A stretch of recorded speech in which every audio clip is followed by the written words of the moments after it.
This is my very first YouTube video. This is a continuation because the lighting just wasn't good earlier. I just started filming at just a bad time and I really want the picture to be clear. So I was talking about our Ebosser here and we were having a bit of complications trying to decide which compression board to use for our Sizzix die that I have here. Now, as I explained before, there are different thicknesses of these boards that will allow you to cut different types of dies, whether it's Sizzix or nestabilities or whatever kind you have. You know, I've got several different kind. I've got one from the Cuttlebug. So each one are all, as you know, different. So this way you can cut a big variety of different things with the same machine. Okay, so we're getting ready to cut a piece of fabric. I'm going to put my D board on the bottom, then my fabric, and then my Sizzix die cut, as well as I think we decided to go with the B top compressor. And the reason why we did that is because it's thinner than the A. This is the A. It's a lot thinner than the A. Not very much, but enough to where we can get it a good pass. So we're going to go ahead and turn on our Ebosser. It doesn't need to get warmed up or anything of that nature. It's already ready to go. Okay, and we're gonna do 2 passes on this, and the reason why is because it is fabric, and sometimes with fabric, being that it's not extremely firm, it's hard sometimes to get a good crisp cut, and we want to make sure that when we remove our die, you know, we can just go ahead and take the pattern that's on there off easily without getting out our little clippy tools that I had out earlier, trying to take it apart from the fabric. I don't want to do that. I didn't purchase and invest in this machine to have to do it myself. This is what the machine's supposed to do, so we're going to allow it to do that. So here we go. We're going to go ahead and pass it through. Oh, did I turn it on? I did. Okay, here we go. And we're going to do it twice, like I said before. Again, just to make sure that it cuts it out really nice.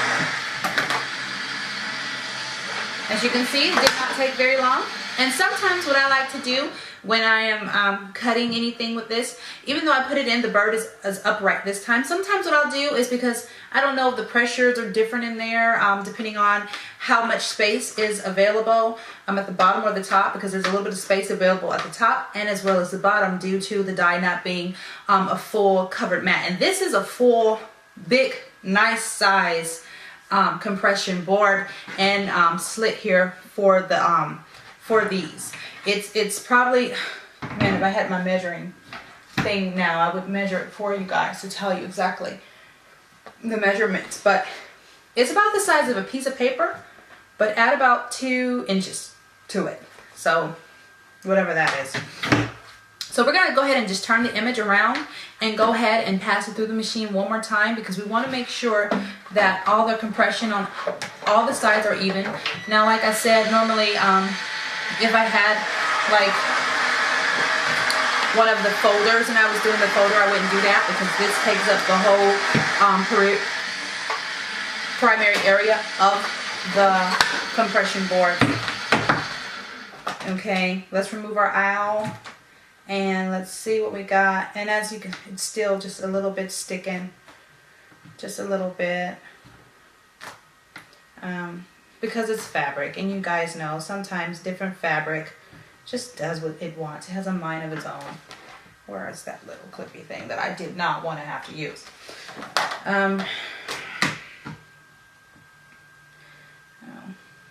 it also might be the die. I wish there was a way I can sharpen the dies. I'm going to look into that and see if anyone has a video up where, you know, you can go in and kind of sharpen your dies if you need to, because sometimes they can get just a bit dull, and they're an investment themselves, so I really don't want to have to pay for a whole nother die if I don't need to. Okay, now this one I'm just becoming a bit impatient with for the sake of the video. I'm just kind of pulling it out, but normally you wouldn't obviously just pull it out like this. Okay. Okay, that part I will have to cut. need some new snippers, you guys. They're not wanting to snip. Oh, trusty green. Come on, let's see here. Yeah, there we are. Okay, so as you can see, there is the little owl punch out, okay? These are meant for his eyes, if that's what you wanted to do. Now, somewhere in this video, I will put a picture up here or on the side or something of that nature, where you can see the photos I did with my daughter's shirts and their bows. Now, like I said before, I used Shrink-a-Dink for their bows. And I'm actually going to do one of these now because I am going to make them some, even though fall's, you know, Thanksgiving's just around the corner, I'm going to go ahead and make them some Thanksgiving bows anyway because, you know, seasonal things they keep pretty well. You use it for that short period of time and then you can pull it out the next year, you know. So I don't mind going ahead and making one. So I got the clear Shrink-a-Dink, and for those of you who don't know what Shrink-a-Dink is, you can make buttons and little pendants and things of that nature. It's just a film of sheet of paper that you can color on, cut out, or what have you, which we're going to be doing today. It comes in clear or frost or white.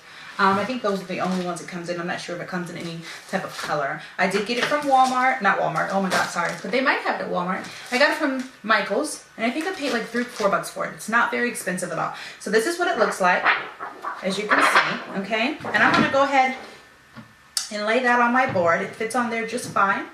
And then I'm going to, again, take my Sizzix die cut and put that on top. Now I think I am going to use my other compression board. So I'm going to go ahead and pick up those two. I'm going to pick up the sheet, the Sizzix die. I'm going to put the C board on top of the D board. Flip that over because that part is just kind of grimy. I've been cutting quite a bit on that side. So I'm going to set that there and wait, no, I may not. I'm sorry. Scratch what I just said. I'm not going to be able to put that other board. I forgot that we have to compensate for the Sizzix die being so thick. So I'm going to go ahead and do it like I did the fabric and just put the B on top, okay? And we're going to run that through.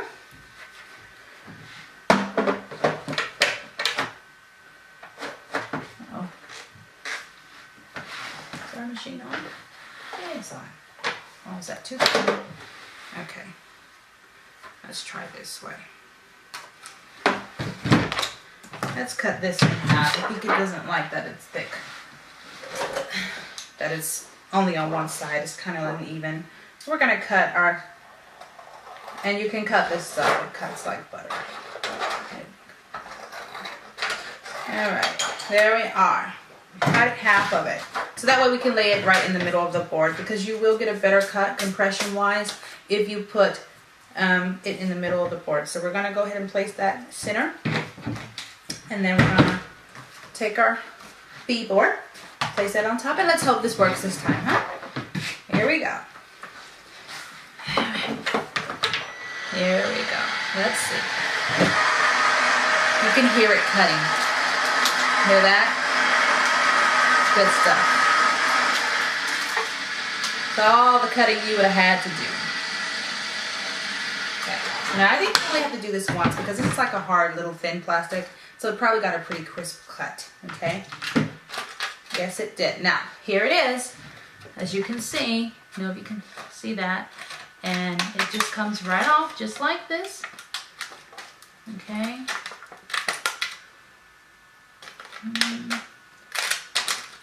Like a punch out almost. Sorry, hope you're not seeing any of my business there. Okay.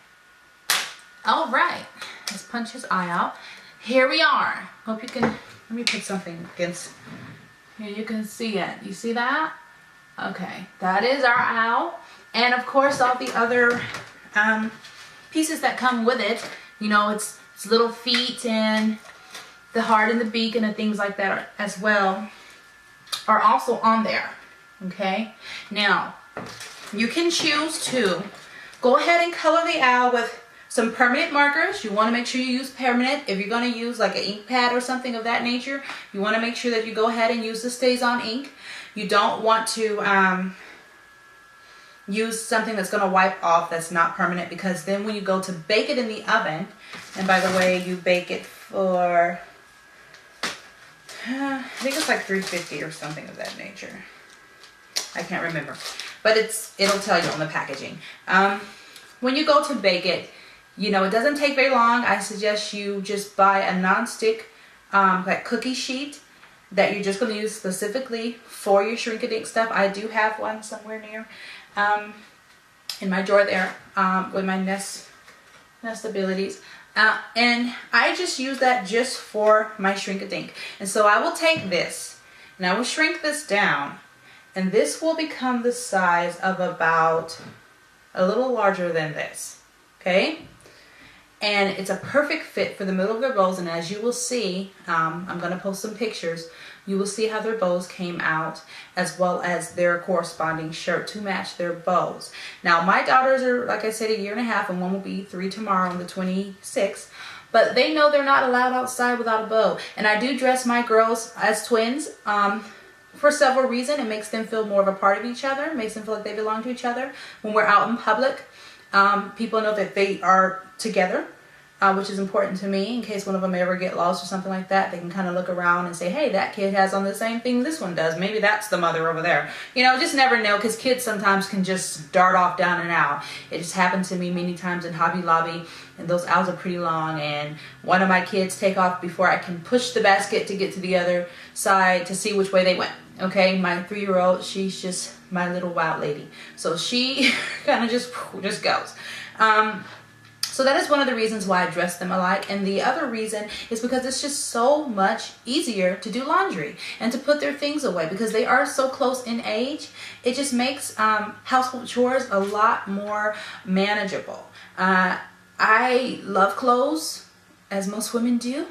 And I love being able to dress my girls in pretty frou-frou-ly little things.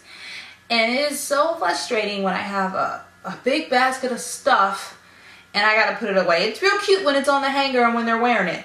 But once it comes out of the washing machine, it's not so cute anymore when I have to put it away. And I know my pet peeve is putting clothes away. I do not like it. So when I can make it easier and have their clothes match or what have you, great. And they look so cute and people love it. And then people always ask, are they twins? They're not twins. One is more chocolate like me, one's a little bit more caramel color, so you can see that they're not twins, and one's bigger than the other. They're not twins. But it's okay if people think so. It makes them feel special. So I'm all for that. But I'm going to post some things. Thank you for being patient with me through my first video. I promise to get better. I'll bring you more different things, more different ideas. I plan on putting 2 to 3 videos up a week. And please comment, rate, subscribe, be kind. It's my first time. And hope to see you on the next video. Thank you for watching. Bye-bye.